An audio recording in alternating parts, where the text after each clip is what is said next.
So this is my teacher belief concept map. It is in MindMeister, and it expresses my 7 beliefs I have about teaching.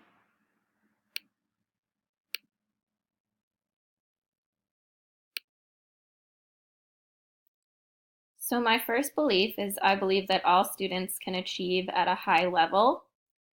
And this comes from learning about Gardner's multiple intelligences theory. And in Safier's book, he explains that given the right tools, every student is capable of achieving a high academic standard. And I believe that as well.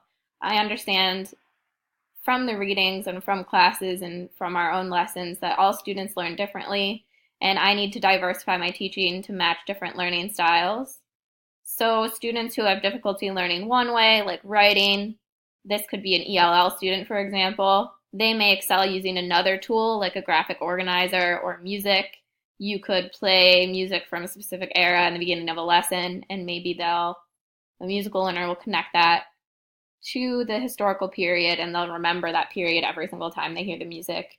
So creating lesson plan activities and resources to support multiple intelligences and to support different types of learners will help those students achieve the high standard of learning I'm looking for as a teacher, and it will help support their understanding of the material. And I think everybody can learn, everybody can be considered smart. If someone is given the right tools, they can figure it out, and everyone has that capability, and that's something I truly believe in.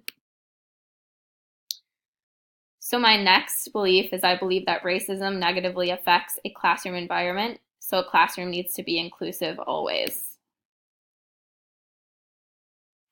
And I've come to this belief because I see it in reality. I see it out on the street. I've seen how racism negatively affects people of color in society, living in different areas in the world. Therefore, I must practice anti-racist teaching and foster an inclusive environment. I will teach with cultural relevance and create lesson plans within those parameters. And I should be checking my own privileges as a white teacher. Being female and a minority that way does not exclude me from having white privilege. And I need to take that into account.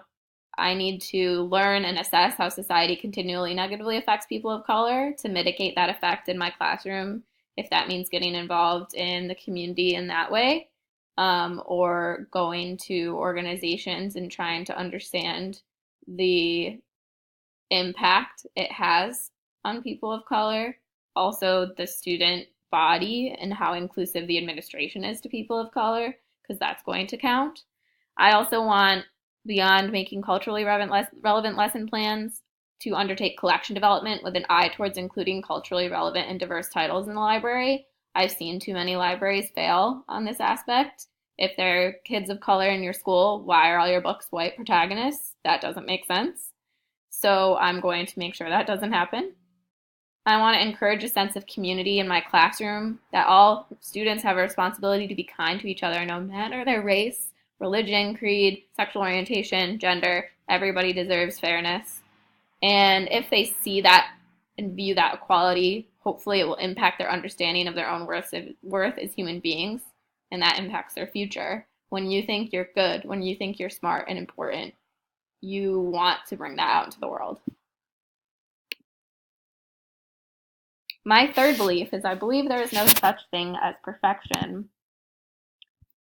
I've struggled a lot with this in my own life, and I think it can be detrimental. When you're a perfectionist student, you want an A, and getting there doesn't really matter. You're not really taking in the lesson if you'd rather have an A grade than understand the material. And so this belief means that I'm human and my students are human. We need to make mistakes to grow and learn, and therefore my class is going to maintain an environment that supports trying, and the fact that not getting it right all the time is okay, because we're all learning and growing and changing all the time. And one way I can do that is not being too hard on myself for making mistakes. I can always do better. I can see if I can do better, but berating myself for not being perfect negatively affects me, my class, and my students, because they see that negativity I'm putting on myself, and I don't want to be that example. And I don't want to put that on them either. I don't want to be too hard on them. They're learning and growing as well. They don't need perfection. I don't need to expect perfection. I need to expect that they're respecting me, that they're learning and growing and understanding the material. We can all learn from each other. I think if students see an environment that supports curiosity and positive risk taking, that enforces learning and understanding over perfectionism and always being right, is what's going to be essential to my teaching. My fourth belief is I believe that all children can learn at their own pace in their own way. This connects to Gardner's theory of multiple intelligences as well, and my first belief that all students can achieve at a high level. I think students can achieve at a high level if their pace and their needs are met. So if they're given the right tools, that means that my lessons include tools for advanced learners and learners who have difficulties or learners who need more reading time, all in the lesson plan itself. So you're having like 3 different or 4 different bullet points for advanced learners. They can add this onto the lesson. Slow readers should do this. People who are struggling in this lesson should have this visual put in front of them at the table. So I'm not going to penalize slower students for not catching on as quickly, and I shouldn't penalize students for advancing, but if they're bored, they're going to maybe disrupt the class unless I give them something to add on to their understanding and to add on to that lesson, so maybe they're ahead, but they're still doing something. And on the other side, if my students are struggling to understand the material I'm teaching, I need to look at that material and see if I can do a better lesson that makes them able to comprehend it. Because each student, no matter what, requires and deserves my time and effort equally, whether through advanced students or not as advanced students or slower students. They all need that effort. So catering to multiple learners is one way to do that, with tools and materials that support everyone and giving those options for advanced and struggling learners. And this is going to impact their learning because they understand that they can learn at their own pace, they can understand their own way, and they'll still get the result that everybody gets. And hopefully that's understanding of the lesson. I think I'm on 5. Teaching is more than lecturing. This is a big one for me. This was something that I've gotten in peer feedback and my own feedback to myself.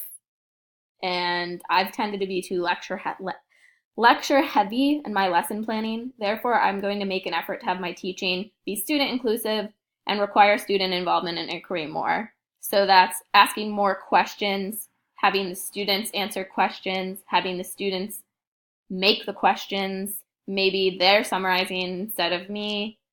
They're bringing up what they learned last class instead of me. This means I need to learn different models of teaching, foster curiosity in the classroom, and plan discussions and activities that support student-led inquiry. I mean, they need guidance, obviously, but I don't need to be telling them all the time. And I think that's something I tend to do, is just explain, even to friends and family. I'm just constantly explaining everything. I need to make my lesson plan student-driven instead. So students will find my class engaging and want to come to the library and to class, encouraging risk-taking and student confidence, which ties into some of my other beliefs, instead of perfection. Again, lecture-heavy perfection. We want to mitigate that. We want to have understanding and risk-taking and confidence. That way, students are going to gain better skills in critical thinking and learner-led inquiry. They're going to ask these questions of themselves, and that way they're better prepared for rigorous academic study in the future, or whatever they're going to do, going into a job or career fields. They can critically think, they can think for themselves, and they can ask their own questions, and that's the most important thing. My next belief is I believe the entire school environment matters. So it's not only my classroom that impacts student learning, but the school as a whole. That's every teacher, every administrator, the district, the building. When students come to a school where they may not feel safe, or they may not feel like people want them there, that's going to affect their learning. If teachers aren't collaborating, that's going to affect their learning. If we don't know as teachers what other teachers are doing, if we don't even stop in next door and understand that they're on a totally different unit than we think, that's going to not be cohesive. And students know that. They notice that. I've noticed that. If something isn't cohesive, it bugs me, because I'm like, why didn't these professors just talk? Why didn't they email each other for 2 seconds and understand that like these due dates don't match up or this makes no sense. Standards are difficult to meet if teachers don't collaborate. There are certain standards that we as library teachers are really helpful with that classroom teachers may not know about, like instructional technology. Therefore, I'm going to participate actively with my colleagues and initiate collaboration because I've learned that it often falls on the library teacher to initiate. I need to demonstrate that collaboration adds value to what classroom teachers are doing and reduces their workload too if I do it right. So if students already know how to select a biography and use the catalog in my class and they're looking for a biography in their history class, then they can come to me and it shortens the time. Or if I'm teaching citations, the ELA teacher doesn't have to go over them as much or at all if I do it right. So I'm going to take initiative and become an expert with required standards, including the Common Core, which is becoming really important, and reach certain Common Core standards and the ASL standards for the 21st century learner. And if I work in Massachusetts, MA state standards. And student achievement is only as strong as the institution. So strengthening that by working together and having regular interaction helps students learn across the disciplines, helps them learn skills across disciplines, which will help them in higher education and beyond. And my final belief is that I should never stop learning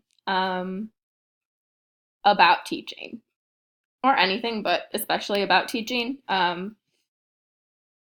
Throughout this course, I have found I'm constantly learning new things in terms of teaching, lesson planning. I never had done it before, and this was something totally new that I had to learn. And grow at and evolve.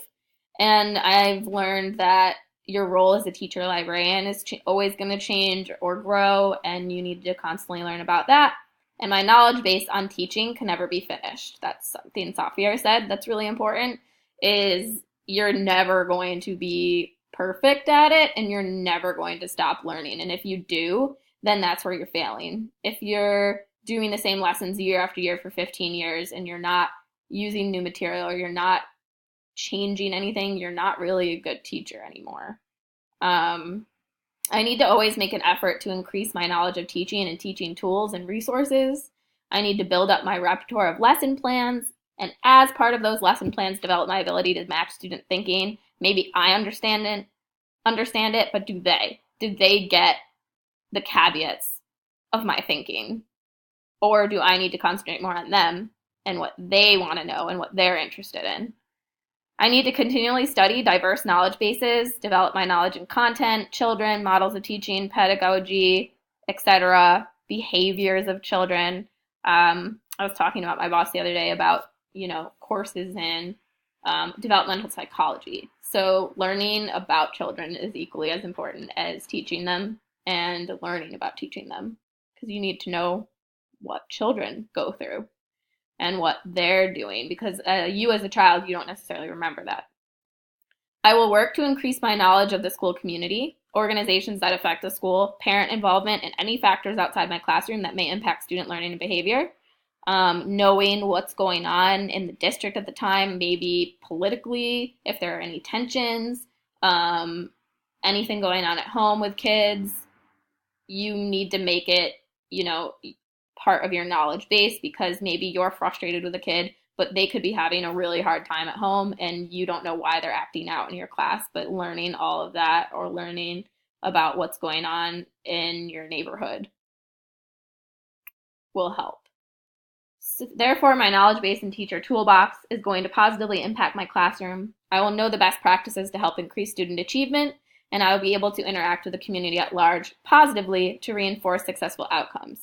And that way, my students are going to go out into the world, and this will impact their entire education from me. Me constantly learning and doing better and knowing this material, resources, these things about teaching that are so important. My classes are going to leave me better learners. They're going to leave me with more, they're going to leave with more understanding or reaching those standards, and they're going to be able to take that to their other classes. They're going to be able to take that to college. They're going to be able to take that beyond into their lives as adults, and they're going to realize, the importance of learning these like research skills and skills in library, reading, literacy, all of these things that are so important to us.